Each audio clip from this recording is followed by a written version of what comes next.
Evaluate करने वाली है। ग्लोबल ट्रेड जो इंडेक्स जो आती है उसमें भारत की संभावनाएं बहुत अधिक देखी जाती है, और जितनी संभावनाएं यहाँ देखी जा रही है वो बेस अभी तक हमारे पास दिखता नहीं है। इसलिए हमारा प्रयास ये हो रहा है कि हम और लोगों के और इंडस्ट्रीज के लोगों को और नए युवाओं को भी इस फुटवेयर इंडस्ट्री में आकर्षित करें ताकि इसका बेस बढ़ सके। अभी आज की जो वर्तमान स्थिति है वो आज $25 बिलियन की है। 24.80 बिलियन डॉलर की इंडस्ट्री हम मानते हैं, जिसमें $20 बिलियन के लगभग डोमेस्टिक मार्केट और 5.8 बिलियन इस बार जो है एक्सपोर्ट रहने वाला है। 2030 तक का जो हमने लक्ष्य निर्धारित किया है, इंडस्ट्री के साथ में स्टेक होल्डर्स के साथ में बैठ करके जो ministry of commerce and industry ने लक्ष्य जो निर्धारित किया है वो $50 बिलियन तक की है, जिसमें $14 बिलियन का निर्यात और ये जो $20 बिलियन का जो डोमेस्टिक इंडस्ट्री है वो $36 बिलियन को आता है। उसके कई कारण हैं। उसका मुख्य कारण है देश की अर्थव्यवस्था। आज हम उस स्थिति पर पहुंचे कि एक व्यक्ति 1.7 मतलब लगभग एवरेज अगर देखा जाए तो 1 और 2 पेयर के बीच में लगभग सभी के पास जूता है। और ये जो एस्टीमेट किया गया है कि बहुत जल्दी 1.7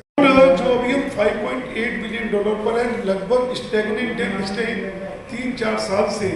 अटके हुए हैं लगभग उसी के आस। और मेंस जूता जो है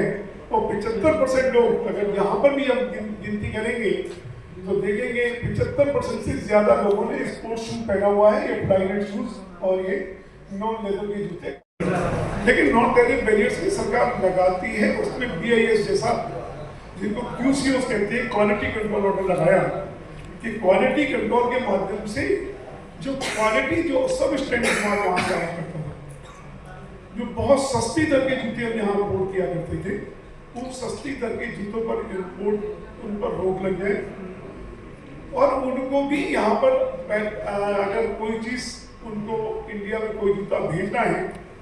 या कोई भी और बहुत सारे उत्पाद खिलौनों पर भी लगाया गया। अभी इंजीनियरिंग गुड्स जो आगरा की जो इंजीनियरिंग गुड्स बनती है उन पर भी BIS लागू किया गया कि ताकि उनको भी, चाइनीज कंपनी हो या फॉरेन कंपनी कोई भी हो, उनको भी BIS लाइसेंस लेना पड़ेगा और उनको उन सारे मानकों से गुजरना पड़ेगा कि वो किसी सबस्टैंडर्ड माल का डंपिंग नहीं कर सकते। उसके बड़े अच्छी अभी नई लगाई गई है जिसमें स्केचर्स और वो भी बनी है, प्यूमा की भी फैक्ट्री लगी है और ये बहुत तेजी से ये ग्रोथ कर रहा है। और हमारे जो बहादुरगढ़ क्लस्टर है उसमें जो नॉलेज फुटवेयर बनता है उसमें भी बहुत तेजी से ग्रोथ आ रही है। अपने टारगेट फिक्स किया है कि हम 2030 तक $50 बिलियन तक पहुंचेंगे। लेकिन ये ग्लोबल ट्रेड इंडेक्स का एस्टिमेशन है कि भारत $90 बिलियन के स्तर पर होगा 2030 तक। जिस तेजी से भारत की अर्थव्यवस्था विकसित हो रही है और जिस तेजी से पूरा विश्व जो है, भारत हम लोगों ने एक स्टार्टअप सम्मेलन भी किया जिससे नए युवा स्टार्टअप्स के माध्यम से, ऑनलाइन के माध्यम से इनसे जुड़ सके। ये हम सब लोगों के मिलकर कैसे प्रयास है कि और आपके माध्यम से जब ये समाचार जाता है और कुछ नए युवा, कुछ नए उद्यमी इस उद्योगों में जुड़ते हैं तो निश्चित रूप से जो लक्ष्य हमारा है न केवल उसको हासिल करेंगे बल्कि भारत की अर्थव्यवस्था में आगरा की भी एक बड़ी है। भारत सरकार ने भी विभिन्न प्रकार की जागरूकता कार्यक्रम के माध्यम से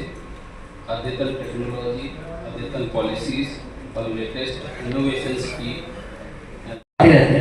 जिस आजकल नवीनतम योजनाओं में हम सूचना प्रौद्योगिकी का काफी तक इस्तेमाल कर रहे हैं ताकि जो फास्ट ट्रैक क्रेडिट और साथ में उपस्थित मेरे पत्रकार और मेरे साथी जो मिनिस्ट्री ऑफ MSME के विभाग है, नेशनल स्मॉल इंडस्ट्रीज कॉर्पोरेशन शाखा प्रबंधक के कंपनी और साथ ही साथ में ऑनरेबल प्राइम मिनिस्टर का एक इनिशिएशन भी है 2016 से जो लगातार चल रहा है, जो for the giving support to special category, और उसको प्रमोट करना और प्रोक्यूरमेंट का बढ़ावा देना भारत सरकार के लिए। उसमें कुछ उत्तर प्रदेश, उत्तराखंड, राजस्थान, मध्य प्रदेश, दिल्ली और हरियाणा इसका एक इंचार्ज एक जिम्मेदारी। कुछ पॉइंट्स पे अपनी बात रखूंगा इस कॉन्क्लेव के रिगार्डिंग कि एक जिम्मेदारी हमारी भी बनती है कि बीइंग डिपार्टमेंट की जितने भी पार्टिसिपेंट्स हम सब लोग यहाँ पे उपस्थित हैं, सबका एक ही उद्देश्य है कि हम अपनी फुटवेयर इंडस्ट्रीज को हम किस तरह से आगे लेकर जाएं। चेयरमैन सर, अफसर आपको बधाई भी सब कि आपसे chairman as a minister of commerce industries के इसमें आपको चूज किया गया council for footwear and leather industries के लिए, सो दैट कि देखिए हमारे भी आगरा में मुझे लगता है कि शायद 20वीं ऑर्गेनाइज कर रहे हैं। बहुत सारे सभी लोग सब जो फुटवेयर इंडस्ट्रीज में यहाँ पे शामिल हैं, लगातार एक प्रयास है कि इस इंडस्ट्रीज के पीछे में अगर हम लोग लगातार अपनी पीढ़ी दर पीढ़ी अगर काम कर रहे हैं, जनरेशन वाइज जब हम काम कर रहे हैं, तो बेशक हमारा ग्राफ जो है वो ऊपर की ओर जाना चाहिए। और हम एक्सपोर्ट पे तो डील कर रहे हैं, लेकिन हमें बोलना चाहूँगा, जैसे अभी बात हो रही थी इंडस्ट्री की बात करते हैं, तो अगर आज विश्व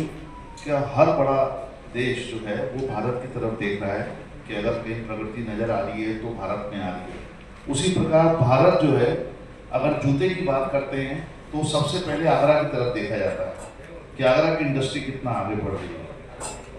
ये जो MSME कॉन्क्लेव है या इस टाइप के जो प्रोग्राम है जहाँ सरकार के सब लोग, जितने भी अधिकारी जो हमसे रिलेटेड हैं, जो हमें आगे ले जा सकते हैं, एक जगह पे इकट्ठे होते हैं, आप विश्वास मानिए उसका बहुत बड़ा असर जाता है।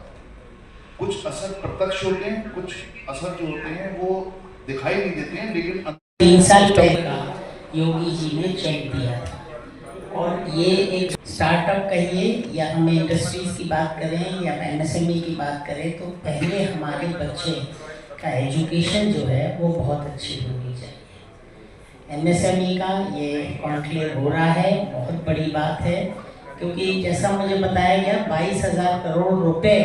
MSME को अलॉट हुए हैं, जो कि लोन के रूप में हुए हैं। MSME का एक बहुत बड़ा प्रयास होने वाला है वन विंडो, यानी एक विंडो पे आपको सब चीज़ें वहाँ से NOC दिला दी जाएगी, क्योंकि बड़ी इंडस्ट्रीज़ के साथ छोटी इंडस्ट्री, सूक्ष्म मीडियम क्लास इंडस्ट्री का सहयोग बहुत ज़रूरी है। और मुझे पूरी उम्मीद है कि ये कॉन्क्लेव एक सबसे इतना ही अनुरोध है कि इसको जहाँ तक हो सके ज़्यादा से ज़्यादा हम पब्लिसाइज करें, जिससे कि बड़े पीछे हो जाए, फोटो मार लो, एक फोटो मार लो, अरे बड़े पीछे हो जाए,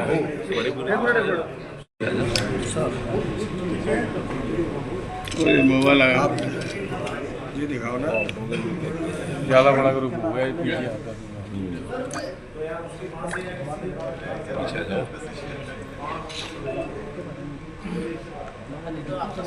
MSME विभाग, नेशनल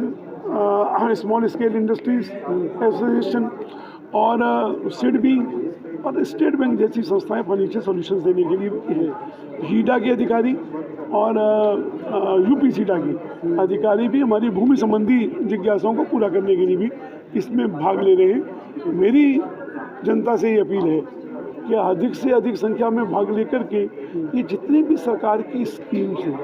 योजनाएं, जितनी भी संभावनाएं आज हमको उद्योगों में नज़र आ रही हैं, जितना इंपोर्ट सब्स्टिट्यूट्स को हम यहाँ बनाने का प्रयास कर रहे हैं, उनमें अपने भविष्य को तलाशें। संभावनाएं बहुत हैं। भारत बढ़ती हुई अर्थव्यवस्था है, चौथी अर्थव्यवस्था बन चुका है, तीसरी अर्थव्यवस्था जल्दी बनने वाला है, और उसकी आगे की जो दूसरे पायदान और पहले पायदान पर पहुंचने के लिए उसके लिए MSME के बारे में लोगों को ये भ्रम है कि खाली इंडस्ट्री की बात करता है, जबकि MSME ने 3 साल पहले प्रयुक्त पब्लिक स्कूल को 50,000 रुपये का नगद इनाम योगी जी ने खुद दिया था।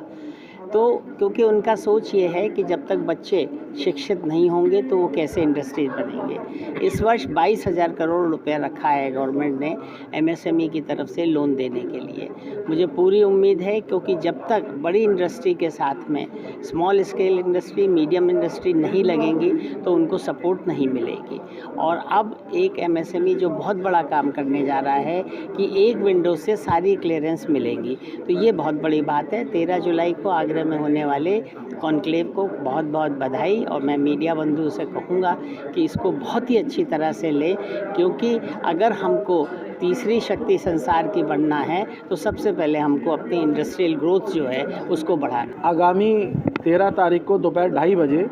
जेपी पैलेस होटल में एमएसएमई के द्वारा एक कॉन्क्लेव का आयोजन किया जा रहा है,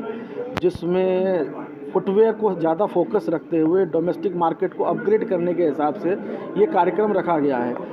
ये सरकार की बहुत अच्छी योजना है, परंतु कहीं ना कहीं मुझको ऐसा लगता है जो सरकारी विभाग है, जो सरकारी अमला है, डोमेस्टिक जो सप्लायर्स है, डोमेस्टिक मैन्युफैक्चरर्स को ज़्यादा फोकस नहीं करती है, जबकि भारत की 70% 80% जो सिंथेटिक की मार्केट है वो आगरा से गवर्न होती है, और दुनिया के अंदर 75% जूता जो है वो सिंथेटिक का पहना जाता है। अगर सरकार सही योजनाएं दे तो मुझे लगता है निश्चित तौर पर आगरा का जूता अभी जो देश में है वो सिंथेटिक जूता दुनिया में भी फैल सकता है। बस सरकार की योजना नीचे तक पहुंचनी चाहिए। आगरा दलित समाज की राजधानी बोला जाता है। अगर दलित समाज को अगर वाकई में अगर सरकार लाभ देना चाहती है तो सरकारी विभागों को इस बारे में